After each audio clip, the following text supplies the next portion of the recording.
শুক্রবারের দিনটা আমার যেভাবে কাটলো আর শুক্রবারের দিনে কী রান্নাবান্না করলাম, কী কাজকাম করলাম, এটাই এই ভিডিওর মাঝে তুলে ধরবো। শুক্রবারে একটু দেরি করেই একটু ঘুম থেকে ওঠা হয়েছে। তারপর এই যে ঘুম থেকে ওঠার পরই এই যে ব্রাশ করার জন্য পেস্ট ভরিয়ে নিয়েছি ব্রাশে। ব্রাশ করে নেওয়ার পরই এই যে ফেস ওয়াশ দিয়ে এখন মুখটা আমি ক্লিন করে নিব। আর আমি এই ফেস ওয়াশটাই আমি আর স্কিনে ইউজ করি।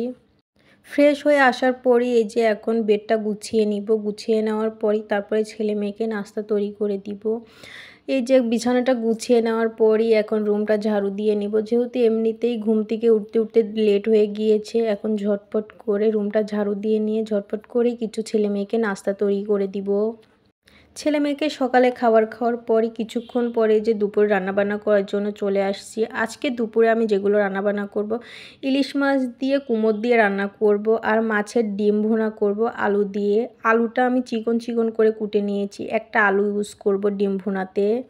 প্রথমে মাছের ডিমটা আমি ভুনা করে নিব। আর মাছের ডিম ভুনাটা আমি যেভাবে করি, আজকে আমি নতুনত্ব করে মাছের ডিম ভুনাটা করব।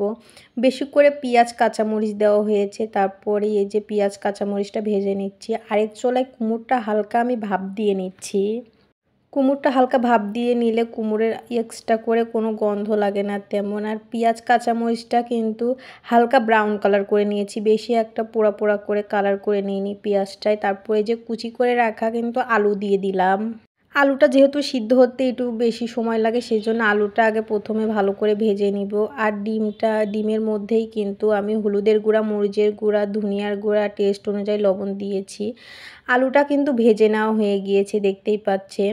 আলুটা অর্ধেক ভেজে নেওয়া হয়ে গিয়েছে। আর এখন হচ্ছে মাছের ডিমগুলো দিয়ে দিলাম। মাছের ডিমের সঙ্গে এখন নেড়ে চেড়ে ভালোভাবে কিন্তু নেড়ে চেড়ে মিশিয়ে নিতে হবে আলু আর ডিমটা।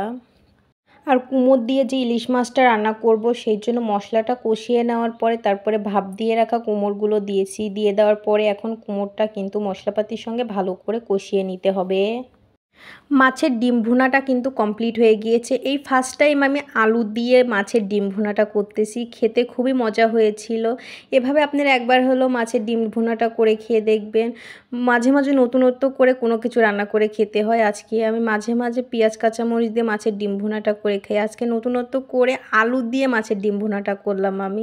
খেতে কিন্তু খুবই মজা হয়েছিল। নতুনত্ব একরকম করে কোনো তরকারি বা কোনো জিনিসই খেতে কিন্তু তেমন একটা ভালো লাগে না। নতুনত্ব করে কোনো কিছু যদি রান্না করা যায়, খেতে কিন্তু ওইটার মজা অন্যরকম বা ওইটার টেস্টই কিন্তু অন্যরকম হয়ে যায়।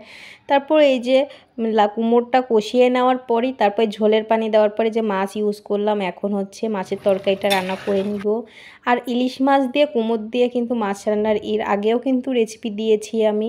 রান্না কিন্তু ওভাবেই আমি আজকেও রান্না করলাম কুমড়ো দিয়ে কিন্তু ইলিশ মাছটা রান্না করে নেওয়া কমপ্লিট হয়ে গিয়েছে। আজকের মতো ভিডিওটি আমি এইখানেই শেষ করলাম। আল্লাহ হাফেজ।